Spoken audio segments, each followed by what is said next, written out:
ரோமரின் புத்தகம் 8ஆம் அதிகாரம் 28ஆம் வசனம்.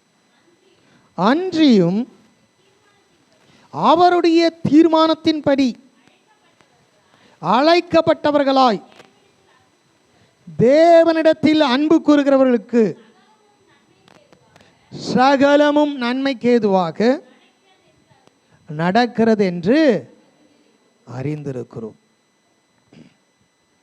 ரோமரின் புத்தகம் 8ஆம் அதிகாரம் 28ஆம் வசனம் முடியும் போது இப்படியாய் முடியுது. சகலமும் ஏதுவாக நடக்கிறது என்று.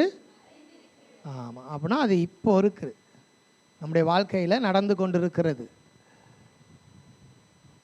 அப்பொழுது நம்முடைய வாழ்க்கையை நம்ம பார்க்குறோம், நடக்கிறதெல்லாம் நன்மைக்கு ஏதுவாக இருக்கிற மாதிரியா தெரியுது அப்படின்ற ஒரு கேள்விகள் நம்முடைய வாழ்க்கையில் எழும்பலாம்.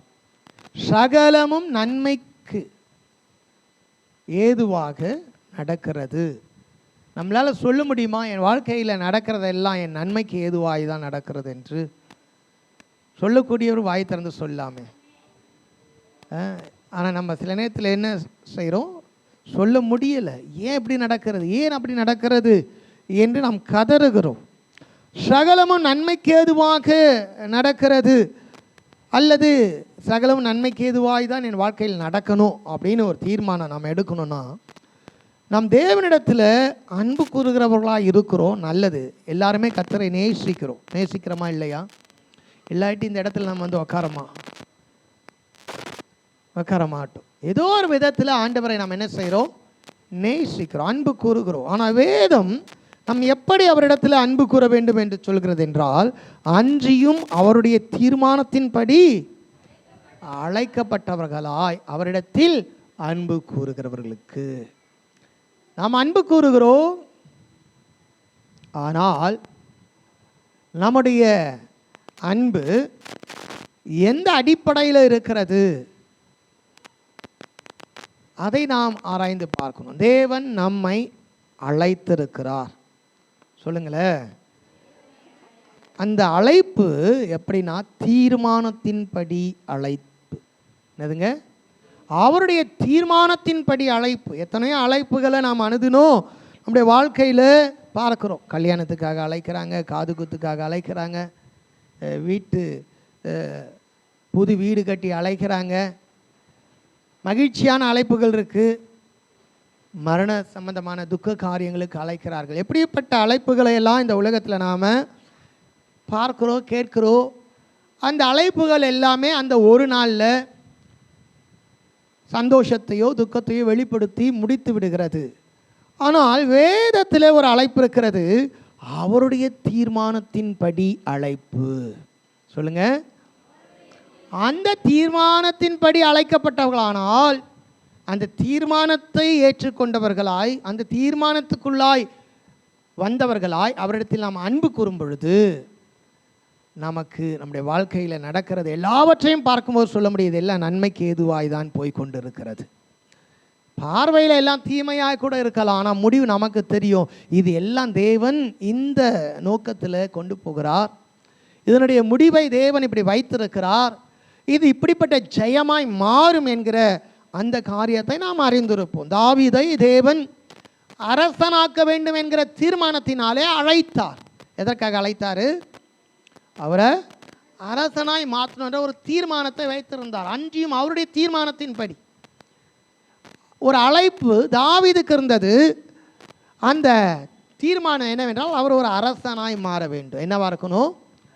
ஆனால் அவரோ ஆடு மேய்க்கிறவராய், அவரோ ராஜாவுக்கு தூரமானவராய், அவரோ பெஞ்சமின் கோத்திரத்தில் அல்ல யூதா கோத்திரத்தில் பிறந்தவராய் இருக்கிறார். அரசரோ பெஞ்சமின் கோத்திரத்தில் இருக்கிற ஒரு அரசர் அடுத்த நிலை அந்த கோத்திரத்தில் அந்த குடும்பத்தில் இருந்தோ தான் ஏற்படுவார்கள். ஆனால் இவர் வேறொரு கோத்திரத்தில் இருக்கிறார். இப்படிப்பட்ட சூழ்நிலையில் ஆண்டவர் தாவீதை அழைத்தார் அவருடைய தீர்மானத்தின்படி. இன்னைக்கு நாமும் தேவ சமூகத்துக்கு வருகிறோம், தேவனிடத்தில் அன்பு கூறுகிறோம், நாம் ஒரு தீர்மானம் வச்சிருக்கிறோம், நாம் ஒரு டிசைட் பண்ணி வச்சிருக்கிறோம், நாம் ஒரு முடிவு எடுத்து வைத்திருக்கிறோம், நாம் ஒரு காரியம் வைத்திருக்கிறோம். இப்படியெல்லாம் எனக்கு நடந்தால் நான் தேவனை என்ன செய்வேன், நேசிப்பேன், ஆலயத்துக்கு போவேன், அவரை தொழுது கொள்ளுவேன் அப்படின்னு நாம் ஒரு முடிவு எடுத்திருக்கோம். நம்முடைய தீர்மானத்தின்படி தேவனிடத்தில் அன்பு கூர்ந்தால் நமக்கு நன்மைக்கு ஏதுவாய் நடக்கிறதா இல்லை தேவனுடைய அழைப்பில் இருக்கிறோமா என்பது உறுதிப்படாது. உங்களையும் என்னையும் குறித்து தேவன் ஒரு தீர்மானம் வைத்திருக்கிறார். சொல்லுங்களேன், உங்களையும் என்னையும் குறித்து தேவன் அந்த தீர்மானத்தின் அறிந்து அந்த அழைப்புக்கு நம்ம ஒப்பு கொடுக்கணும். தாவீதை தேவன் அழைத்த பொழுது அரசனாகும்படி அவர் அழைத்தார். அந்த தீர்மானத்துக்கு அவர் ஒப்பு கொடுத்தார். ஆனால் அரசனாய் அவர் போய் சேருகிற பாதை இருக்கிறது, அந்த ஓட்டம் இருக்கிறது, அந்த ஆண்டுகள் இருக்கிறது, அது பயங்கரமான சூழ்நிலையாக இருந்தது. அதனால தான் அவர் சொல்கிறாரு, மரண பள்ளத்தாக்கிலே நான் நடந்தாலும் பொல்லாப்புக்கு பயப்படேன், தேவரீர் என்னோடு கூட இருக்கிறீர், உமது கோலும் தடியும் என்னை தேற்று. பாருங்க, அரசனாகும்படி அழைக்கப்பட்டார், அரசனாகும்படி அபிஷேகம் பண்ணப்பட்டார். தாவீது அரசனாவது தான் தேவனுடைய தீர்மானமாக இருந்தது. ஆனால் அவருடைய வாழ்க்கையில் நடக்கிற பாதையை அவர் சொல்லும்போது எப்படி சொல்கிறாருன்னா, நான் மரண பள்ளத்தாக்கிலே. அப்போ அது எப்படி நன்மைக்கு ஏதுவானதாய் நடக்கிறது என்று நம்மளால் சொல்ல முடியும்? தாவீது அழகாக சொல்கிறாரு, நான் பயப்படேன். என்ன சொல்கிறாரு? நான் பயப்படேன், ஏன்னா என்னோடு யார் இருக்கிறாரு? என்னை அழைத்தவர் இருக்கிறார், என் தேவன் இருக்கிறார். அதனால தான் அவர் சொல்கிறார், தேவனை என் வலது பக்கத்தில் வைத்திருக்கிற நான் அசைக்கப்படுவதில்லை. இன்றைக்கு அவர் நம்மை அழைத்தார், அந்த தீர்மானத்துக்குள்ளே நாம் இருந்தால் தைரியமாக நம்ம சொல்லலாம், தேவன் என்னோடு இருக்கிறார். நம்மை அழைத்த அந்த அழைப்புக்குள்ளே நாம் இருந்தால் தைரியமாக சொல்லலாம், என்னை அழைத்தவர், அந்த தீர்மானத்தின்படி என்னை நடத்துகிறவர் என்னோடு கூட இருக்கிறார். அதனால் எது நடந்தாலும் அது நன்மைக்கு ஏதுவாய் நடத்தி முடிக்க அவராலே ஆகும். மரண பள்ளத்தாக்கில் தான் நடக்கிறேன், பொல்லாப்பு என்னை சூழ்ந்து தான் இருக்கிறது, நான் பயப்படலை. காரணம், இந்த பாதை வழியாய் போனாலும் எதை நன்மைக்கு ஏதுவாய் மாற்றுகிறவர் என்னோடு கூட இருக்கிறார். எத்தனை பேர் இதை விசுவாசிக்க முடியும்? எத்தனை பேர் இப்படி உறுதியாய் நம்மால் சொல்ல முடியும்? தாவீது உறுதியாய் சொல்வதற்கு ஒரு காரணம் இருந்தது. என்னவென்றால், தேவன் அவரை அழைத்த அந்த தீர்மானத்தின்படி, அந்த அழைப்பிலே அவர் உறுதியாக இருந்தார். அந்த அழைப்பின் அடிப்படையிலே தேவனிடத்தில் அன்பு கூர்ந்தார். அப்போ நாம் தேவனிடத்தில் அன்பு கூறுகிறோம், எதன் அடிப்படையிலே நாம் அன்பு கூறுகிறோம்? தேவன் நம்மை அழைத்த அந்த அழைப்பின் தீர்மானத்தின்படி அன்பு கூற வேண்டும். அது கொஞ்சம் கடினமானது. ஏனென்றால் தாவீதை தேவன் அரசனாக மாற்ற தீர்மானித்து அதற்காக அழைத்த பொழுது தாவீது தேவனிடத்தில் அன்பு கூறுகிறவராக இருந்தாலும் அவருடைய பாதை ரொம்ப கடினமாக இருந்தது. மரண பள்ளத்தாக்கு தான். எப்போ மரணம் வரும், எப்பொழுது நம்மை சவுல் கொன்று விடுவார், ஓட்டம்தான். தாவீதுடைய வாழ்க்கையே ஓட்டம்தான். குகைகளிலும் காடுகளிலும் மறைந்து ஒளிந்து வாழ்கிற ஒரு வாழ்க்கையாக இருந்தது. வெளிப்படையாய் அவராலே சுதந்திரமாய் வாழக்கூடாதபடியான ஒரு நெருக்கங்கள் இருந்தது. ஆனால் அவருக்கு தெரியும், இது எல்லாவற்றையும் நன்மைக்கு ஏதுவாய் நடத்தி கொண்டு இருக்கிறார். ஏன்னா நான் தீர்மானத்துக்குள்ளே இருக்கிறேன், தேவனுடைய தீர்மானத்துக்குள்ளே இருக்கிறேன், தேவனுடைய அழைப்புக்குள்ளே இருக்கிறேன். இன்னைக்கு அந்த நிச்சயம் நமக்கு வேணும். அன்றியும் அவருடைய தீர்மானத்தின்படி அழைக்கப்பட்டவர்கள். அந்த தீர்மானத்துக்குள்ளாய் இருக்கிறோமா? அவருடைய தீர்மானத்தின்படி அழைக்கப்பட்டவர்களாய் அவரிடத்தில் அன்பு கூறுகிறவர்களுக்கு சகலமோ நன்மைக்கு ஏதுவாய் நட. அந்த தீர்மானம் நாம் எடுக்கிறதல்ல, தேவன் நமக்காக எடுத்து வைத்திருக்கிற தீர்மானம். இன்னைக்கு இதில் ஒரு மாற்றம் வேண்டும். நிறைய நேரத்தில் நாம் ஒரு தீர்மானத்தை எடுத்துட்டு தேவனிடத்தில் அன்பு செலுத்துகிறோம். ஆண்டவரே, நான் இப்படிப்பட்ட ஒரு தீர்மானம் எடுத்திருக்கிறேன், இப்படிப்பட்ட ஒரு நல்ல பிளான் பண்ணியிருக்கிறேன், இதுக்கு இதுதான் முடிவாக நானே ஒரு முடிவை, ஒரு கன்க்ளூஷன் கொடுத்துருக்கிறேன், இதன் அடிப்படையிலே நான் உம்மிடத்தில் அன்பு கூறுகிறேன், இதை நீர் நிறைவேற்றி விடும். இதுதான் நம்மளுடைய அன்பு. என்னதுங்க? நாம் அன்பு கூறுகிற விதம் இப்படியா இருக்கு? இல்லை, ஆண்டவரிடத்தில் அன்பு கூறுவதற்கு நமக்கு ஒரு வழி இருக்கிறது. அது என்னவென்றால், அவருடைய தீர்மானத்தின்படி நாம் எதற்காக அழைக்கப்பட்டோமோ அந்த தீர்மானத்துக்குள்ளாய் அவரை நேசிக்க வேண்டும். அந்த தீர்மானத்தை நிறைவேற்றும்படி நம்மை ஒப்பு கொடுத்து தேவனிடத்தில் அன்பு செலுத்த வேண்டும். அது கொஞ்சம் கடினமானது தான். ஆனால் தாவீது அந்த தீர்மானத்துக்குள்ளே இருந்தார். என்ன செஞ்சாருங்க? தேவன் நம்மை அழைத்த அந்த தீர்மானத்துக்குள்ளே இருந்தார். இன்னைக்கு நாம் திரும்பவும் ஒரு விசை தேவனுடைய அழைப்புக்கு ஒப்பு கொடுக்க வேண்டியவர்களாக இருக்கிறோம். ஏனென்றால் தேவன் நம்மை அழைத்து அந்த தீர்மானத்திற்குப்படி அவரிடத்தில் அன்பு கூறுவது தான் அவருக்காக வாழ்கிற ஒரு வாழ்க்கை, அவருக்காக வாழ்கிற ஒரு வாழ்க்கையாக இருக்கிறது. அதற்கு நம்மை ஒப்பு கொடுக்க வேண்டும். எத்தனையோ அழைப்புகள் இருக்கிறது, உதாசனப்படுத்தலாம். வேதத்தில் ஆண்டவர் பரலோக ராஜ்யத்தை குறித்ததான ஒரு விளக்கத்திற்கு ஒரு அழைப்பை குறித்து ஓமையாக சொல்லியிருக்கிறார். என்ன ஓமையாக சொன்னார்? ஒரு பெரிய மனிதன் ஒரு பெரிய விருந்து செய்தாரா. என்ன செஞ்சாரா? விருந்து செய்தாராம். அதற்காக முன்கூட்டியே அநேகரை அழைத்திருந்தாராம். அழைப்பெல்லாம் கொடுக்கப்பட்டாயிற்று. எத்தனையோ அழைப்புகள் நமக்கு வருகிற அழைப்பிதழ்கள் வருகிறது. நாம் வாங்கி கண்டிப்பாக இந்த கல்யாணத்துக்கு வந்துடுறாங்க, இந்த ஃபங்க்ஷனுக்கு வந்துடுறாங்க, வாக்கு கொடுக்குறோம், வைத்து விடுகிறோம். அதுபோல தேவனுடைய ராஜ்யமும் ஒரு விருந்தாய், ஒரு கொண்டாட்டமாய் மனிதர்களுக்கு அழைப்பு கொடுக்கப்படுகிறது. அநேகர் அதை ஏற்றுக்கொண்டார்கள், அழைப்பை பெற்றுக்கொண்டார்கள். நிச்சயமாக நான் வந்து விடுவேன் என்று சொல்லி. ஆனால் அந்த நாள் வந்த பொழுது விருந்து ஆயத்தமாக்கப்பட்டதாம். அழைக்கப்பட்டவர்களை காணவில்லை என்று அந்த எஜமான் பார்த்து தன் வேலைக்காரரை அழைத்து, நீ போயிட்டு அவங்களெல்லாம் என்ன செய்ய, முக்கியமான விஐபி எல்லாம் கூட்டிகிட்டு வான்னு அனுப்புகிறார். அங்கே போனால் தான் தெரியுது, இல்லை இதை விட எனக்கு வேற ஒரு வேலை இருக்கிறது. அப்போது அந்த தீர்மானத்தின்படி அங்கே அவரை நேசிக்கலை. அவர் ஏற்படுத்தின அந்த விருந்துக்கு அந்த தீர்மானத்தின்படி வரேன் அப்படின்னு சொல்கிறாங்க. ஆனால் அழைப்பில் என்ன செய்யலை, அந்த தீர்மானத்தின்படி உண்மையான அன்பு அங்கே வெளிப்படுத்தலை. அதுபோல காரியங்கள் நடக்கிறது. ஒருவன் சொல்கிறான், இப்போ தான் நான் ஒரு நிலத்தை வாங்கினேன், நான் சீக்கிரமாக போய் அதை என்ன செய்யணும், பட்டா சிட்டா டாக்குமெண்ட் எல்லாத்தையும் சரி பார்த்து அது எனக்குரியதானா, ஆவணங்கள்லாம் கரெக்டாக இருக்கா பார்க்கணும். இதை காட்டி எனக்கு அது மிக முக்கியமானதாக இருக்கிறது சொல்கிறேன். இன்னொரு சொன்னால், இப்போ தான் 2 ஏர் மாடு வாங்கினேன், அது நல்ல திறமாக உழைக்குதான்னு அது பல்ல பிடிச்சி பார்க்கணும், அதை நான் கொஞ்சம் ஏர் ஊட்டி அதை உழுது பார்க்கணும் அப்படின்னு சொல்கிறாங்க. வேறு ஒரு சொன்னால், இப்போ தான் நான் திருமணம் செய்து வந்தேன், அதனால் நான் அங்கெல்லாம் வர முடியாது, நான் என் வாழ்க்கையை கட்டி எழுப்ப வேண்டும். இப்படி தங்கள் சுய காரியங்கள் அநேக இருக்கும் பொழுது நமக்கு வருகிற அழைப்பில் வரன்னு சொல்லிடுவோம். அவங்க ஒரு நாளை குறித்து தீர்மானம் பண்ணி அந்த நாளுக்காக அழைக்கும் பொழுது வருகிறோம் சொல்கிறோம்.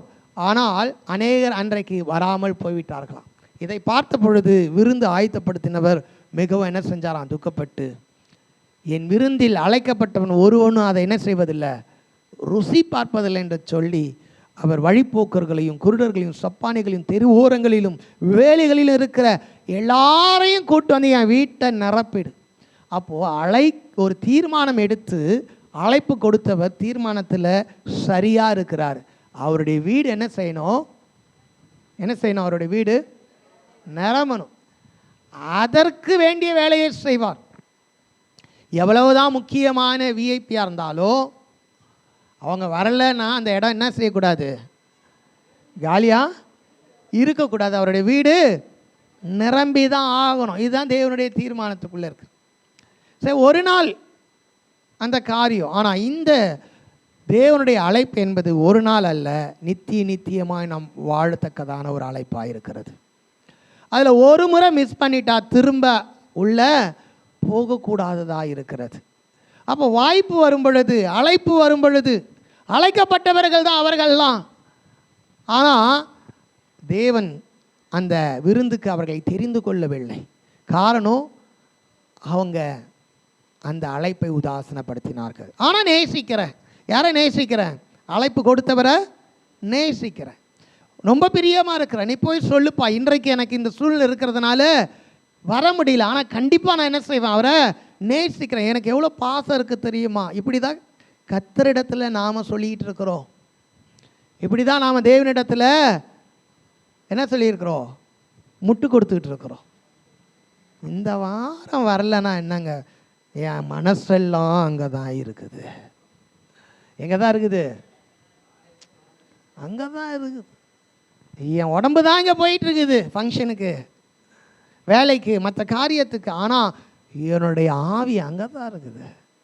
நான் ரொம்ப நேசிக்கிறேன் ஆண்டவரை, நான் என்ன செய்கிறேன், ரொம்ப நேசிக்கிறேன். ஆனால் அவர் சொல்கிறாரு, என் வீடு வெறுமையாக இருக்க நான் விரும்ப மாட்டேன். நீங்கள் முக்கியமானவர்கள் தான், அதனால தான் உங்களுக்கு முன்பே என்ன செய்தாயிற்று, அழைப்பு கொடுத்தாயிற்று. நம்மளாம் முக்கியமானவங்க தான், அதனால் நமக்கு முன்பே தெரியும் அழைப்பு. வாரத்தின் முதல் நாள் கர்த்தருடைய நாள், அவருடைய வீட்டுக்கு வரணும், நமக்கெல்லாம் முன்பே தெரியும். நம்ம வராத போது இந்த அழைப்பை பெறாத யாரோ ஒருத்தர் உள்ளே இருப்பாங்க. நமக்கு ஆச்சரியம், இவங்க எப்படி வந்தாங்க? அவங்க நம்முடைய பார்வையில் முக்கியமானவர்களாக இல்லாத இருக்கலாம், ஆனால் தேவனுடைய சித்தனைனா அவர் வீடு நிரம்பணும்.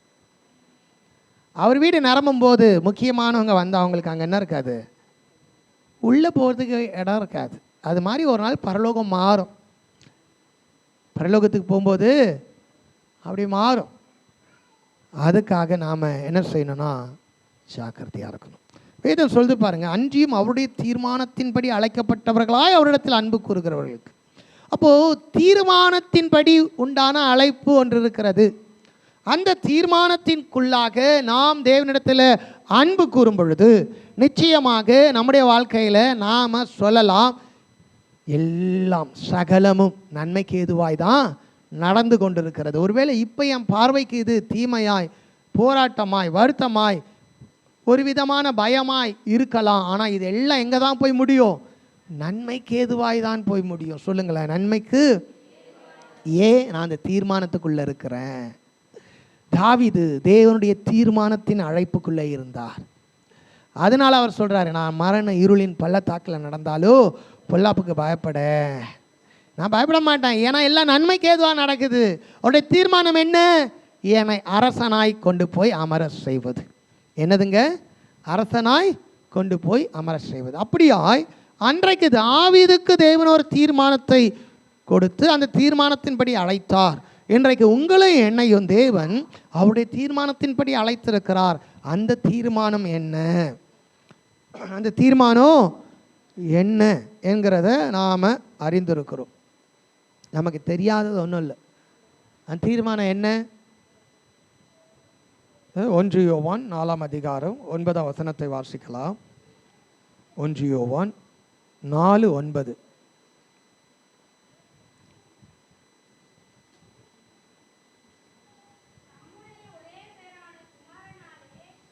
தம்முடைய ஒரே பேரான குமாரனாலே நாம் பிழைத்திருக்கும்படிக்கு தேவன் அவரை இவ்வுலகத்தில் அனுப்பினதினால்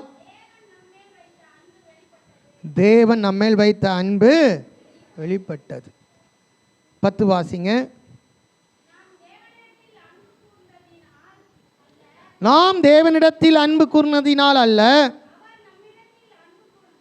அவர் நம்மிடத்தில் அன்பு கூர்ந்து நம்முடைய பாவங்களை நிவர்த்தி செய்கிற கிருபாதர பலியாக தம்முடைய குமாரனை அனுப்பினதினாலே அன்பு உண்டாயிருக்கிறது. இதுதான் அவருடைய தீர்மானத்தின்படி அழைக்கப்பட்டவர்களாய் அவரிடத்தில் கூறுகிற அன்பு. என்னன்னா, முந்தி தேவன் நம்மிடத்தில் என்ன செஞ்சாரு, அன்பு கூர்ந்தார். 16 வாசிங்க. தேவன் நம்மேல் வைத்திருக்கிற அன்பை நாம் அறிந்து விசுவாசித்திருக்கிறோம். தேவன் அன்பாகவே இருக்கிறார். அன்பில் நிலைத்திருக்கிறவன் தேவனில் நிலைத்திருக்கிறான். 19 வாசிங்க. அவர் முந்தி நம்மிடத்தில் அன்பு கூர்ந்தபடியால் நாமும் அவரிடத்தில் அன்பு கூறுகிறோம். இப்போ தேவனுடைய தீர்மானத்தின் அழைப்பு என்னதுங்க? தேவனுடைய தீர்மானத்தின் அழைப்பு என்னன்னா, முதலாவது நாம் பிழைத்திருக்கும்படி. சொல்லுங்களேன், என்னதுங்க? நாம் பிழைத்திருக்கும்படி. அதான் 10 வசனம். திரும்ப வாசிங்க.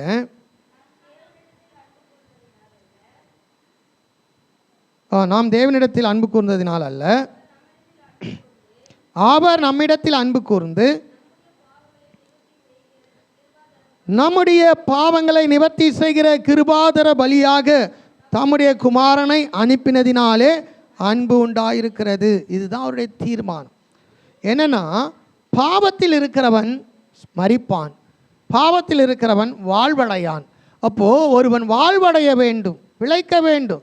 அதான் 9ஆம் வசனம், தம்முடைய ஒரே பேரான குமாரனாலே நாம் பிழைத்திருக்கும்படிக்கு தேவன் அவரை உலகத்திலே அனுப்பினதினால் தேவன் நம்மேல் வைத்த அன்பு வெளிப்பட்டது. இன்னைக்கு நாம் சொல்லுகிறோம், அவர் என்னை நேசிக்கிறதுனால நான் அவரை நேசிக்கிறேன். என்னதுங்க? அவர் என்னை நேசிக்கிறதுனால நானும் அவரை நேசிக்கிறேன். ஒருவேளை அவர் என்கிட்ட பேசலைன்னா நான் அவர்கிட்ட பேச மாட்டேன். அவர் என்கிட்ட சண்டை போட்டால் நானும் அவர்கிட்ட சண்டை போடுவீங்களே சிஸ்டர்? அப்படி தான் இன்றைக்கி உலகத்தில் இருக்கிறது. உலகம் பொதுவாய் நம்முடைய வாழ்க்கையில் மனிதர்கள் சொல்கிறது, என்னை ரொம்ப நேசிக்கிறாங்க அதனால் நானும் நேசிக்கிறேன், என் மேலே ரொம்ப அன்பாக இருக்கிறாங்க. எப்படி அன்பாக இருக்கிறாங்க? எனக்காக நேரத்தை ஒதுக்குறாங்க, எனக்காக விலையேற பெற்ற எனக்கு பிடிச்சதெல்லாம் வாங்கி தராங்க, அநேக காரியங்களை அடுக்கிக்கிட்டே போகலாம், எனக்கு ரொம்ப பிடிக்கும் அப்படின்னு சொல்லுகிறோம். அதுபோல தான் தேவன் நம்மை அவருக்கு பிடிக்கும், தேவனுக்கு நம்ம ரொம்ப பிடிக்கும். அவர் அதனால தான் நம்மிடத்தில் அன்பு கூர்ந்தார். அப்போ நம்மிடத்தில் அன்பு கூர்ந்ததுக்கான அடையாளம் என்னவென்றால், ஒரு காரியம், நீங்களும் நானும் பிழைத்திருக்க வேண்டும். சொல்லுங்களேன், நீங்களும் நானும். ஆமாம், அப்படின்னா வாழ்வடைய வேண்டும். என்னதுங்க? வாழ்வடைய வேண்டும். நாம் பிழைத்திருக்க வேண்டும். நாம் பிழைத்திருக்க வேண்டும் அப்படின்னா அந்த வார்த்தை எந்த அளவுக்கு புரியுதுன்னு தெரியல. நாம் பிழைத்திருக்க வேண்டும், நாம் வாழ்வடைய வேண்டும். ஒருவேளை இந்த பூமியிலே, இந்த மாம்சத்திலே நாம் பிழைத்திருக்கலாம். ஆனால் ஒரு மனிதரை பார்த்து சொல்லுவோம், மருத்துவமனைக்கு பார்த்து அவர் பிழைப்பாரோ? பிழைக்க மாட்டார். அப்போ அந்த மனிதனை பார்த்து தான் என்ன சொல்லுவோம், எப்படியாச்சும் அவன் என்ன செய்யணும், பிழைக்கணும், பிழைத்திருக்கணும். அந்த அர்த்தத்தில் இங்கே எழுதப்பட்டிருக்கிறது. எந்த அர்த்தத்தில் எழுதப்பட்டிருக்கிறது? நாம தேவனுடைய குமாரனை பற்றும் விசுவாசத்தினாலே பிழைத்திருக்கும்படிக்கு. அப்போ நாம் பிழைக்காதபடி நமக்கு ஒரு நோய் இருக்கிறது. அந்த நோய் நம்மை சாகடிக்கக்கூடியதாக இருக்கிறது. அந்த நோயை போக்க உலகத்தில் மருந்து இல்லை. அந்த நோய் தான் பாவம். என்னதுங்க? அது நம்முடைய ஆத்மாவை பிழைக்க வைக்காது, நம்முடைய ஆவியை பிழைக்க வைக்காது, நம்முடைய சரீரத்தையும் இந்த பூமியில் மரணத்துக்குள்ளாக்கும் படுகிறது. பிற்பாடு நரகத்துக்குரிய அழிவுள்ள ஒரு சரீரமாக நம்மை கொண்டு செல்லக்கூடியதாக இருக்கிறது. அப்போது இப்படிப்பட்ட ஒரு நிலவரத்தில் தான் வாழ்ந்துட்டு இருக்கிறோம். இப்படி சொல்லலாம், குத்துயிரும் குலவுயிரமாக இருக்கிறான். எப்படி இருக்கிறான்?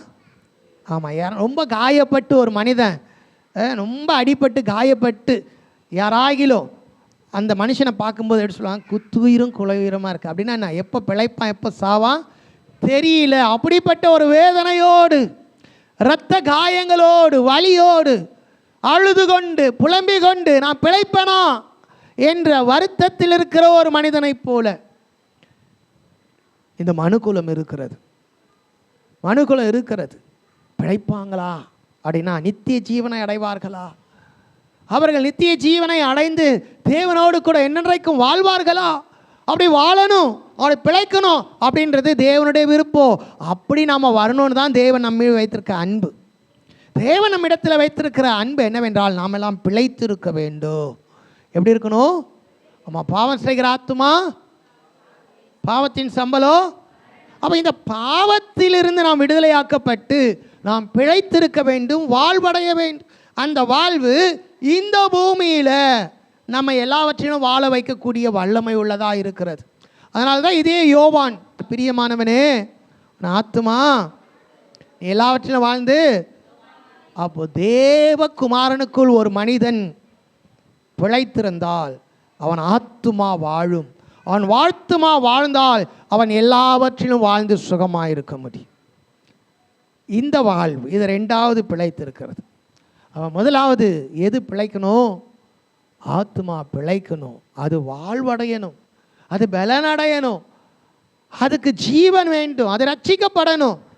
அந்த ஆத்துமா பிழைத்திருக்க வேண்டும் என்பதுதான் தேவன் நம்மேல் வைத்திருக்கிற அந்த அன்பின் அடையாளமாக இருக்கிறது. அதனால் அவர் என்ன செய்கிறார்னா, தம்முடைய குமாரனை இயேசு கிறிஸ்துவை விசுவாசிப்பதினாலே நாம் பிழைத்திருக்கும்படியாக அவரை அனுப்பினார். அனுப்பி இந்த மனிதர்களுடைய ஆத்துமாவை, சரீரத்தை, ஆவியை கொள்ளுகிற, பிழைக்கக்கூடாதபடி எப்பொழுது என்று இந்த சரீர ரீதியான உயிரை குறித்து நாம் வேதனைப்படுகிறோமோ, ஒரு வியாதியுள்ள மனிதரை குறித்து நாம் எப்படி கலங்கியிருக்கிறோமோ, அதுபோல ஆவிக்குரிய வாழ்க்கையில் கவலை கிடங்கில் இருக்கிற ஒரு மனிதன் பிழைத்திருக்க வேண்டும் என்று, அந்த மனிதன் பிழைக்கக்கூடாதபடி அவனை கொள்ளுகிற பாவத்தை நீக்கக்கூடிய மருந்தாக, கிருபாதர பலியாக தேவன் தம்முடைய குமாரனை அனுப்பினார். நாம் இந்த பூமியில் இருக்கிற மனுஷரை மாத்திரமே பார்த்துக்கிட்டு இருக்கிறோம். ரொம்ப கவலையாக இருக்குதுங்க. என்ன சொல்லுவோம், யாரையாச்சும் மருத்துவமனையில் போய் பாட்டு வந்தால் ரொம்ப கவலை, பிழைப்பாரா தெரியலை, பிழைப்பாரா தெரியல. நம்முடைய ஆத்துமா எந்த நிலையில் இருக்கிறது? நம்முடைய ஆவி எந்த நிலையில் இருக்கிறது? நாம் ஆவிக்குரிய வாழ்க்கையில் பிழைப்போமா, பிழைக்க மாட்டோமா? எது நித்தியமானது, எது நிரந்தரமானது? இந்த உலகம் 8ஆம் அதிகாரத்தை நீங்கள் வீட்டில் படிச்சிருந்தா தெரியும். இது ஒரு மாயை. என்னதுங்க?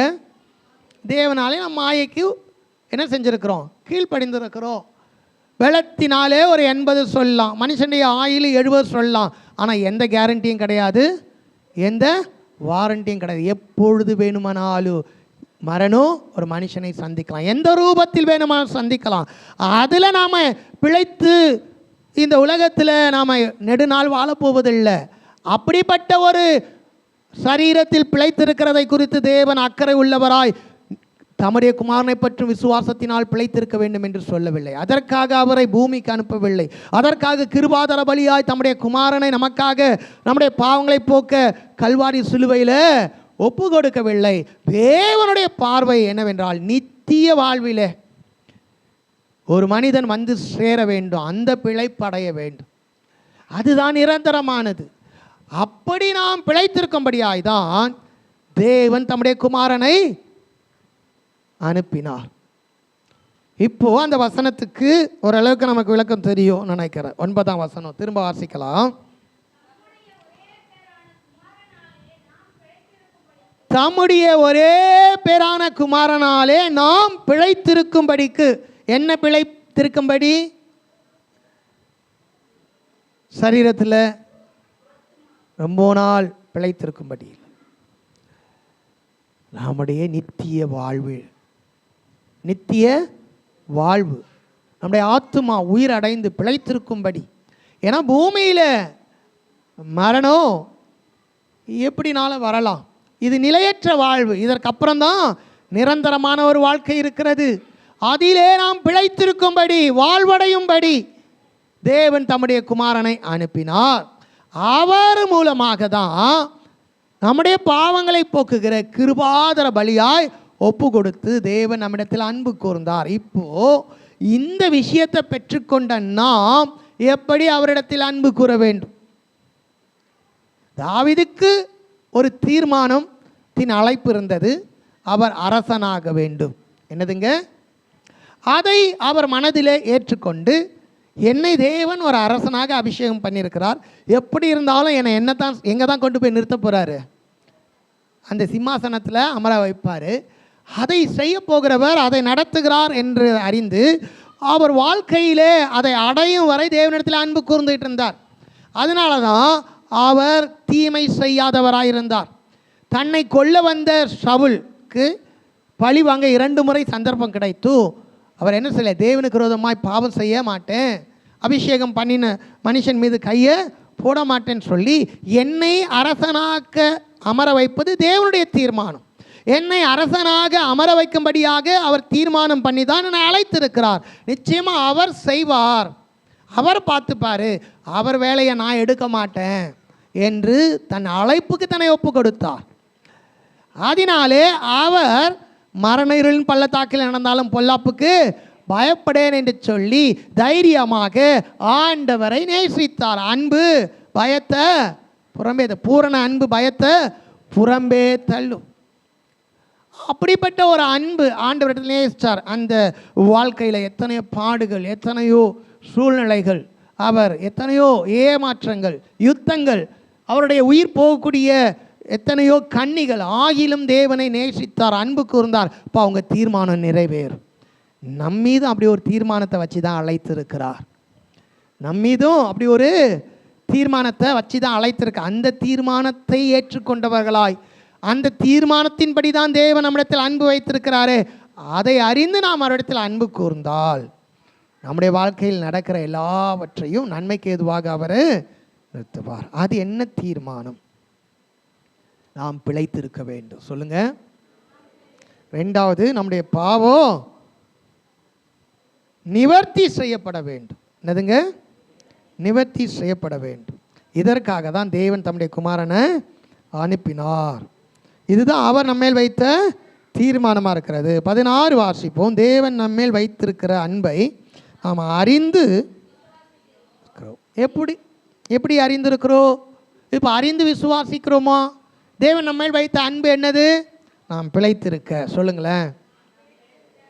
நம்முடைய பாவம் நிவர்த்தி செய்யப்பட, நாம் நித்திய வாழ்வை அடைய நம்மேல் வைத்த அன்பு அதை வெளிப்படுத்தினார். தம்முடைய குமாரனை அனுப்பி கல்வாரி சிலுவையில் கிருபாதர பலியாக நமக்காக அவரை பலி செலுத்தி அவரை ஒப்பு கொடுத்து, அவர் மரணத்தை ருசித்து, அவர் பாதாளம் வரை சென்று, அவர் மரித்தெழுந்து உயிரோடு எழுந்து, அவரை பற்றும் விசுவாசத்தினாலே நாம் பிழைக்கத்தக்கவர்களாய் நம்மை மாற்றினார். அப்போது இந்த அன்பை நாம் அறிந்து விசுவாசிக்கும். அப்போ நம்மை அழைத்த அழைப்பில் இருக்க தீர்மானம் இதுதான். நாம் பிழைத்திருக்க வேண்டும், நம்முடைய பாவங்கள் நிவர்த்தியாக வேண்டும். இந்த அழைப்புக்குள்ளே நமக்கு பல ஆசீர்வாதங்கள் உண்டு. ஆனால் இந்த அழைப்பு எதற்காக?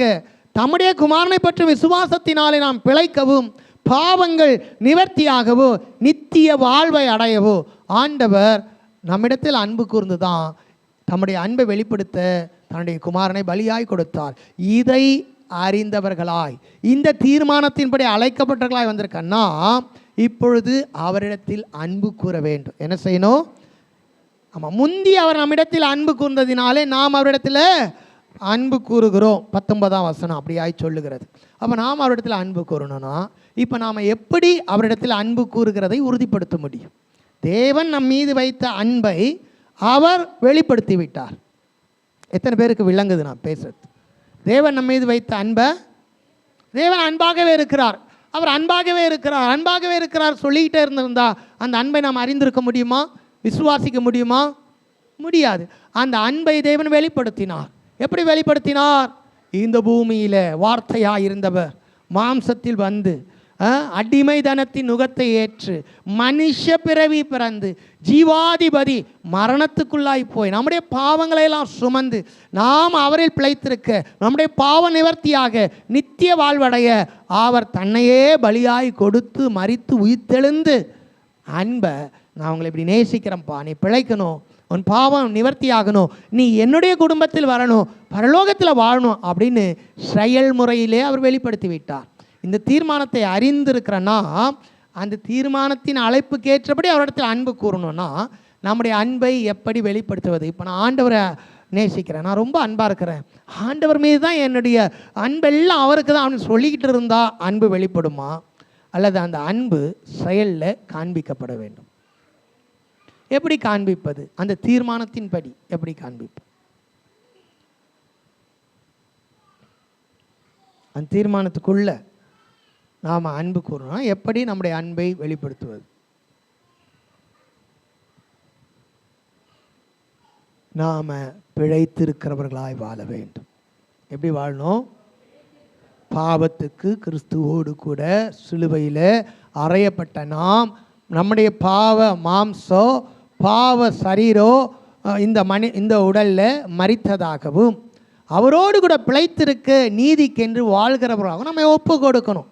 அந்த கிரியை தான் நாம் தேவனிடத்தில் அன்பு கூறுகிறோம், தேவகுமாரனை விசுவாசிக்கிறோம் என்பதை செயலில் வெளிப்படுத்துவது. இப்போ சொல்லுங்க, நான் பாவத்துக்கு மரிக்கவே மாட்டேன், பாவத்தை விடவே மாட்டேன், பாவத்தை நான் ஒவ்வொரு நாளும் செஞ்சுக்கிட்டு தான் இருப்பேன், ஆனால் நான் என்ன செய்கிறேன்? தேவனிடத்தில் அன்பு கூறுகிறேன்னு சொன்னால் இது அவர் நம்மை அழைத்த அந்த தீர்மானத்துக்கு உள்ளே இல்லை. அப்போ நம்முடைய வாழ்க்கையில் நம்ம எல்லாவற்றிலும் வாழ்ந்து சுகமாக இருக்க முடியாது, நாம் பிழைத்திருக்க முடியாது. நம்முடைய வாழ்க்கையில் நடக்கிற எல்லா காரியம் நன்மைக்கு ஏதுவாய் தான் நடக்கிறதுன்னு நம்ம சொல்ல முடியாது. ஏன்னா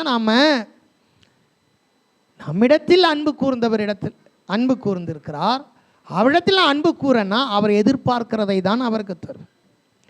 அவர் விரும்புகிறபடி தான் நான் வாழ்வேன், அவரை தான் நான் பிரியப்படுத்துவேன். அதுதான் வேறு சொல்றது, உலகத்திலும் உலகத்தில் உள்ளவைகளிலும் அன்பு கூறாதிருங்கள். அதே 1 யோவான் 2ஆம் அதிகாரம் 15-16 வாசிங்க. 1 யோவான் 2. உலகத்தில் உள்ளவைகள் அன்பு கூறாதிருங்கள். ஒருவன் உலகத்தில் அன்பு கூர்ந்தால் அவனிடத்தில் பிதாவின் அன்பு இல்லை. ஏனெனில் மாம்சத்தின் இச்சையும் கண்களின் இச்சையும் ஜீவனத்தின் பெருமையும் ஆகிய உலகத்தில் உள்ளவைகள் எல்லாம் பிதாவினால் உண்டானவைகள் அல்ல. அப்போ தேவனால என்ன உண்டாயிருக்கிறதோ அதை நாம் செய்யும்போது தான் அவரிடத்தில் நாம் அன்பு கூறுவதற்கு ஒரு வெளிப்பாடாக இருக்கும், ஒரு சாட்சியாக இருக்கும். தேவன் நம்மிடத்தில் அன்பு கூர்ந்தார். வேதம் சொல்லி தேவன் அன்பாகவே இருக்கிறார், அன்பாகவே இருக்கிறார், அன்பாகவே இருக்கிறார் என்று வார்த்தையால் சொல்லிவிடவில்லை. அவர் எப்படி அன்பாய் இருக்கிறார் என்பதை அவர் செயலினாலே காண்பித்து கொடுத்திருக்கிறார்.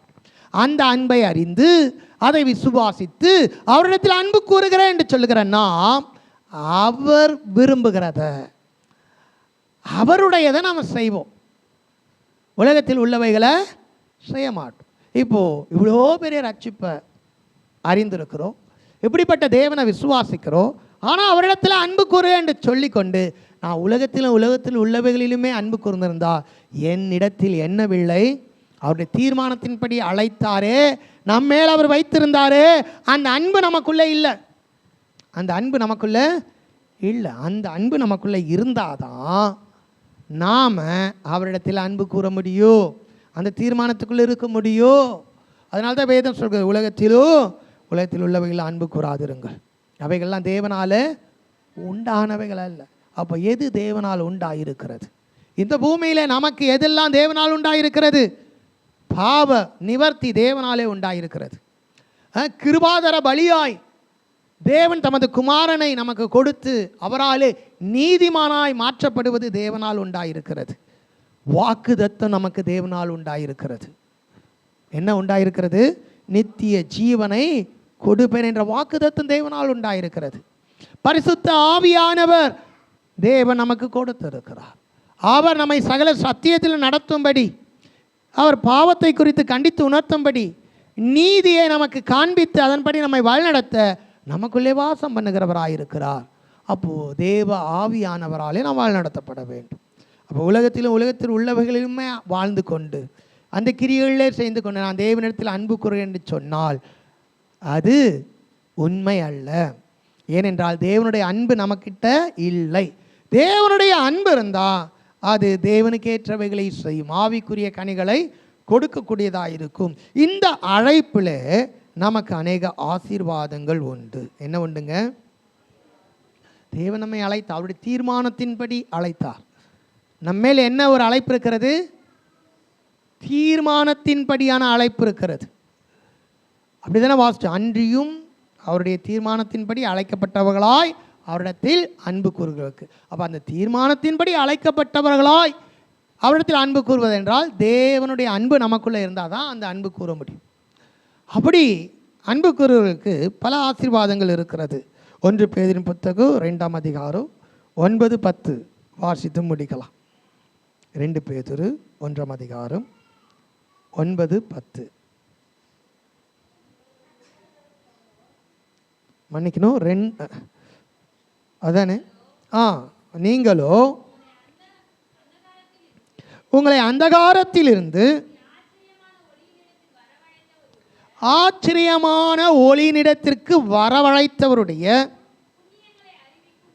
புண்ணியங்களை அறிவிக்கும்படிக்கு தெரிந்து கொள்ளப்பட்ட சந்ததியாகவும் ராஜரீகமான ஆசாரிய கூட்டமாகவும் பரிசுத்த ஜாதியாகவும் அவருக்கு சொந்தமான ஜனமாகவும் இருக்கிறீர்கள். இப்போ அஞ்சியும் அவருடைய தீர்மானத்தின்படி அழைக்கப்பட்டவர்கள் அடைகிற ஒரு மாற்றம் என்னவென்றால், அந்தகாரத்திலிருந்து அந்த அழைப்பு எங்கே கொண்டு வருதான்? ஆச்சரியமான ஒளியிடத்திற்கு. இப்போ இந்த தேவனிடத்தில் நான் அன்பு கூறுகிறேன் அப்படின்னு சொன்னால், நான் அந்தகாரத்திலிருந்து எங்கே வந்திருக்கணும்? நான் மரண இருள் பள்ளத்தாக்குக்குள்ளே இருந்தாலும் நான் எங்கே தான் வந்திருக்கணும்? அதுலேருந்து வெளியே வரணும். இருள்லேருந்து எங்கே வரணும்?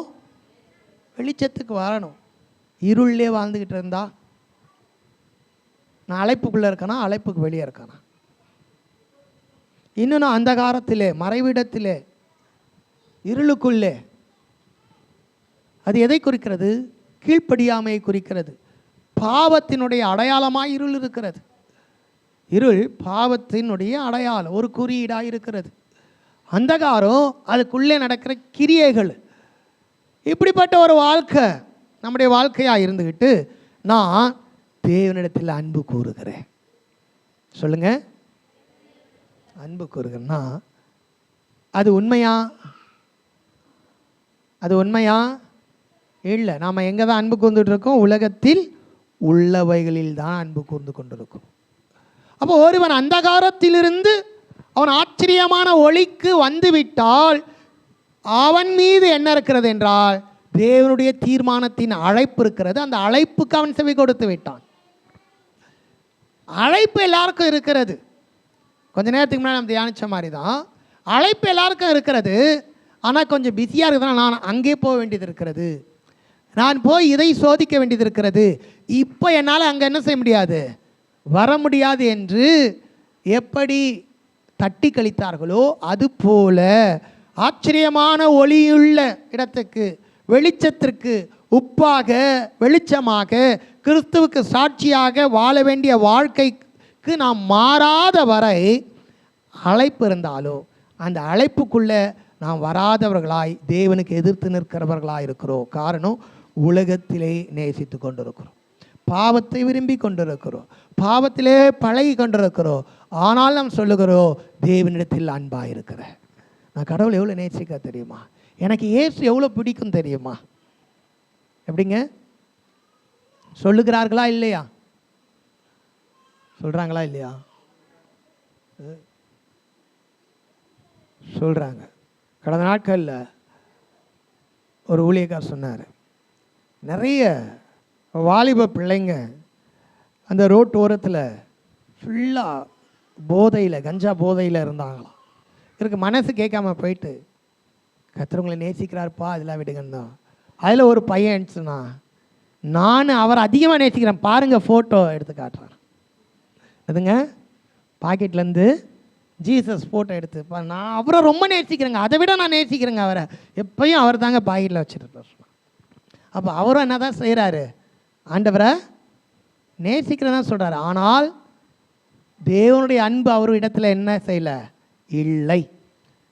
ஒருவன் உலகத்திலும் உலகத்தில் உள்ளவைகளிலும் அன்பு கூறுவானால் அவனிடத்தில் பிதாவின் அன்பு இல்லை. அப்போது தேவனுடைய அன்பு என்னன்னு அறியலை, அதை விசுவாசிக்கலை. அப்போ தேவனுடைய அன்பு என்னவா இருக்கிறது, அது வெளிரங்கமாக நமக்கு வெளிப்படுத்தப்பட்டிருக்கிறது. அது எப்படி இருக்கிறது, நாம் பிழைத்திருக்க, நாம் பாவங்கள் நிவர்த்தி அடைய, நாம் மீட்கப்பட, ரட்சிக்கப்பட, நாம் ஆச்சரியமான ஒளியிலே வாழ,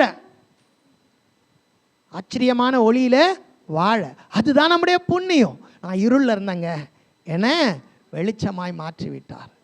நான் சுவையற்று இருந்தேங்க, ஆனால் அநேகருடைய வாழ்க்கையை சுவைப்படுத்துகிற உப்பை போல என்னை சாரமுள்ளதாய் மாற்றியிருக்கிறது என்கிற ஒரு மாற்றம், அதுதான் ஒரு புது வாழ்வு என்று சொல்லுகிறோம். நம்முடைய இந்த பூமிக்குரிய நம்முடைய வாழ்க்கையில் ஒரு புதிய மாற்றம் ஏற்படாவிட்டால் அவன் தேவனுடைய அன்பை அறியவில்லை, அவன் தேவனை நேசிக்கவில்லை, உலகத்தில் உள்ளவைகளை நேசித்து கொண்டு உலகத்தையே தேவன் என்று நினைத்து கொண்டிருக்கிறான். ஏன்னா அவன் அறியலை, விசுவாசிக்கலை. நாமோ அறிந்து விசுவாசித்து அவரிடத்தில் அன்பு கூறும்படி அவருடைய அன்பு நமக்கு முந்தி வெளிப்பட்டு இருக்கிறது. இவ்வளோ பெரிய அந்த அன்பை அறிந்த நாம் நம்ம மீது இருக்கிற அழைப்பை அலட்சியப்படுத்தி கொண்டு போகிறோமா? அல்லது அந்த அழைப்பை ஏற்று இந்த பாதை, இந்த வழி எனக்கு நன்மைக்கு ஏதுவாய் நடக்கக்கூடியது என்று அறிந்து நாம் தேவனுடைய தீர்மானத்தின் அழைப்புக்குள்ளாய் நம்மை ஒப்பு கொடுத்து அந்தகாரத்தில் இருந்து ஆச்சரியமான இடத்துக்கு வந்து சேர்ந்தவர்களாக இருக்கிறோமா? வேதம் அங்கே என்ன சொல்கிறது? தேவனுடைய அழைப்பு ஒரு மனிதனை ஆச்சரியமான ஒளி இடத்திற்கு அழைத்து வந்து நிறுத்துகிறது, வர வைத்து விட்டது. இனிமே தான் வரணும் இல்லை. ஒருவேளை இன்னும் வராது இருந்தால் நாம் என்ன செய்யணும்? சீக்கிரமாக வந்துடணும். எப்பவுமே கடலில் வாழ முடியாது. கொஞ்ச நேரம், கொஞ்ச காலம், இல்லை ஒரு குறிப்பிட்ட சூழ்நிலை தான். எங்கே தான் வந்தாகணும்? கரைக்கு தான் வந்தாகணும். கரைக்கு வராவிட்டால் ஒரு நாள் பிழைக்க முடியாது, மரித்து போகதான் வேண்டும். அது மாதிரி இன்னும் அந்தகாரத்தில் தான் இருப்பேன், உலகத்துக்குள்ளே தான் இருப்பேன், பாவத்துக்குள்ளே தான் இருப்பேன், இன்னும் என்னுடைய வாழ்க்கை அப்படியே தான் இருக்கும், நான் கரையை பார்த்துக்கிட்டே இருப்பேன் தூரத்தில் இருந்து இருந்தால். ஒரு நாள் கரைக்கு வருவதற்கு முன்னே நம்முடைய வாழ்க்கை முடிந்து விட்டால் நாம் எப்படி ஆத்துமாவில் பிழைப்பது? நாம் எப்படி பாவ நிவர்த்தியை அடைந்தவர்களாய் ஆண்டவர் நமக்கு செஞ்ச புண்ணியம் நம்மேல் எப்படி பலிக்கும்? நாம் எப்படி அந்த ராஜாக்களும் ஆசாரியருமாய் அவருடைய தீர்மானத்தின்குரியவர்களாய் மாற்றப்பட முடியும்? நம்முடைய வாழ்க்கையை எவ்வளோ ஒரு கேள்விக்குரிய. அதை தான் ஆண்டவர் அங்கே சொல்கிறார், தம்முடைய குமாரனுக்குள் இவர்கள் பிழைத்திருக்கத்தக்கதாய். அப்போது குத்துயிரும் குளிருமான ஒரு வாழ்க்கை அந்தகாரத்தில் இருக்கிற வாழ்க்கை. அதிலிருந்து நம்ம வெளியே வரதான் தேவன் தம்முடைய குமாரனை கொடுத்தார். அவர் நம்மை ஆச்சரியமான ஒளியிடத்திற்கு கொண்டு வந்தவராக இருக்கிறார். ஒருவேளை இந்த ஆச்சரியமான ஒளிக்கு வந்து நம்ம திரும்ப என்ன செய்யலாம்? அந்தகாரத்துக்குள்ளே போனவர்களாக இருக்கலாம். இல்லை ஆச்சரியமான ஒளியின் பக்கத்திலேயே தான் இருக்கிறேன், சமயம் கிடைக்கும் போது நான் அந்த ஒளியின் இடத்துல வந்துடுவேன், அதுவரை கொஞ்சம் வெயிட் பண்ணுறேன்னு காலத்தை கடத்துகிறவர்களாக இருக்கலாம். ஆனால் நம்முடைய நிலை அந்த பரிதாபத்துக்குரியதாய் கவலைக்கிடமாக இருக்குது. ஒரு மனுஷனுடைய வாழ்க்கை, ஐயோ அவருக்கு ரொம்ப முடியலை, எப்போ என்னாவும் தெரியல, கவலைக்கிடமாக இருக்கிறாரு, பிழைப்பாரோ தெரியல அப்படின்ற மாதிரி நம்முடைய ஆவிக்குரிய வாழ்க்கை மாறிவிடக்கூடாது. நாம் அப்பப்போ வந்து ஆண்டவரே தெரிஞ்சோ தெரியாமலோ செஞ்ச பாவங்களை மன்னின்னு சொல்லிட்டு இருக்கிறவர்களாக இருக்கக்கூடாது. பாவத்தை மேற்கொண்டவர்களாய் வாழ வேண்டும். எப்படி வாழணும்? அப்போ தான் நம்ம ஆச்சரியமான ஒளியில் இருக்கிறோம். பாவத்தை நாம் மேற்கொண்டவர்களாய் நாம் பிழைத்து பாவ நிவர்த்தி அடைந்து மீட்படைந்து தேவனுடைய பிள்ளைகள், அவர் ராஜாதி ராஜா, அவருடைய புத்திர சுவிகாரத்தை பெற்றிருக்கிறதுனால தான் அதெல்லாம் புண்ணியம் நம்ம மேல் வந்திருக்கிறது. இதை நாம் மற்றவர்களுக்கு சொல்லணும். என்ன செய்யணும்? அந்த காலத்திற்கு சொல்லணும். அந்த புண்ணியங்களை அறிவிக்கும்படி தான் தேவன் நம்மை அழைத்திருக்கிறார். அது அவருடைய தீர்மானத்தில் ஒன்றாக இருக்கிறது. தேவனுடைய தீர்மானத்தின்படி அழைக்கப்பட்டோமே, அந்த அழைப்பில் நாம் வெளிச்சத்துக்கு வருவது மாத்திரமல்ல, நாம் புண்ணியங்களை தேவனுடைய நன்மைகளை அடைவது மாத்திரமல்ல, நாம் ராஜரீக ஆசாரியராய் மாற்றப்படுவது மாத்திரமல்ல, அதை இந்த பூமியில் மற்றவர்களுக்கு அறிவிக்க வேண்டியவர்களான இடத்துல இருக்கிறோம். நமக்கே வந்து திரும்ப திரும்ப இருள் வேணாப்பா, வெளிச்சத்துக்கு வந்துடு அப்படின்னு சொல்லு நமக்கு ஒருத்தர் அறிவிக்க வேண்டிய நிலையில் நாம் இருக்க வேண்டாம். அப்போது எத்தனை விதமான ஆசீர்வாதங்கள் இங்கே இருக்குது பாருங்கள். பிழைப்பில்லாதவன், பாவ நிவர்த்தி இல்லாதவன், நிரந்தரமாய் தண்டனைக்குரியவன், ஆக்கணைக்குட்பட்டிருந்தவன், அந்தகாரத்திலே வாழ்ந்தவன், அப்படிப்பட்ட ஒரு நிலையில் இருக்கின்றவனுக்கு பிழைக்கத்தக்கதான வழியை, பாவ நிவர்த்தியை, மீட்பை, நித்திய வாழ்வை தேவனுடைய குடும்பத்தில் ஒரு அந்த ராஜாவின் குடும்பத்தில் நம்மை பிறக்க செய்து அவருடைய குடும்பத்தில் அவருடைய புத்திர சுவிகாரத்தை கொடுத்து மகிமையின் வாழ்வை நமக்கு வைத்திருக்கிறார். இதெல்லாம் நம்ம மேல் இருக்கிற புண்ணியங்கள், இதெல்லாம் தேவன் நமக்கு செய்த புண்ணியங்கள். அவைகளை அடைந்து கொள்ளவும் இவைகளை மற்றவர்களுக்கு அறிவிக்கவும் தேவனுடைய தீர்மானத்தின் அழைப்புக்குள்ளே நாம் இருந்தால், நாம் இவைகளை செய்தால் அவரிடத்தில் அன்பு கூறுகிறோம். அப்போ நம்முடைய அழைப்பை குறித்து நாம் எங்கே இருக்கிறோம்? அவருடைய தீர்மானத்தின் அழைப்புக்குள்ளே இருக்கிறோமா? இல்லை நாம் எதையோ ஒன்று தீர்மானித்து கொண்டு அதை நிறைவேற்றுங்க ஆண்டவரே, அதை நிறைவேற்றுங்க ஆண்டவரே, நான் உண்மையை தான் நேசிக்கிறேன்னு சொல்லிக்கொண்டு உலகத்துக்குள்ளே ஓடிக்கிட்டு இருக்கிறோமா? ஏன்னா காலம் கொடிதாக இருக்கிறது. கர்த்தருடைய வருகை அது எப்போனா இருக்கலாம், யாருக்கும் தெரியாது. ஒருவேளை கர்த்தர் வருகை தாமதிக்கலாம். நாம் எவ்வளோ நாள் வாழ்வோம், எத்தனை நிமிஷம் இருப்போம் நமக்கு தெரியாது. அது தாமதித்தாலும் நாம் இந்த பூமியில் நெடுநாள் நம்முடைய ஜீவியம் தாமதிக்க போவது அல்ல. ஒரு நாள் கடந்து போகிறது. ஆனால் இப்பொழுதே நாம் கரை சேர வேண்டும். இப்பொழுதே அந்த ஆச்சரியமான ஒளியினத்திற்கு வந்தவர்களாய், ஒளியின் பிள்ளைகளாய் வாழ நம்மை ஒப்பு கொடுக்க வேண்டும். அதுக்கு தான் கர்த்தர் சபையை வைத்திருக்கிறார். அதற்கு தான் கர்த்தர் நம்மை சீர்படுத்தும்படியாய் தான் சபையை உருவாக்கி இருக்கிறார். அதான் வேதம் சொல்லுது, பரிசுத்தவான்கள் சீர்பொருந்தும்படியாய் சபையில் ஆண்டவர் அப்போஸ்தலர்களையும் தீர்க்கதரிசிகளையும் போதர்களையும் மேய்ப்பர்களையும் சுவிசேஷங்களையும் வைத்திருக்கார். சபை சீர்பட்டு அது அந்த ராஜரீக ஆசீர்வாதத்துக்குள்ளாய் இருந்து அது தேவனுடைய புண்ணியங்களை இந்த பூமிக்கு அறிவித்து வெளிச்சத்தை காண்பிக்கும். ஆச்சரியமான ஒளியில் ஒரு மனிதன் அந்த ஆச்சரியமான வாழ்க்கை எப்படிப்பட்டது என்பதை மற்றவர்களுக்கு காண்பிக்கும். அப்படிப்பட்ட வாழ்க்கைக்கு தேவன் நம்ம அழைத்திருக்கலாம். எழுந்து நிற்கலாமா?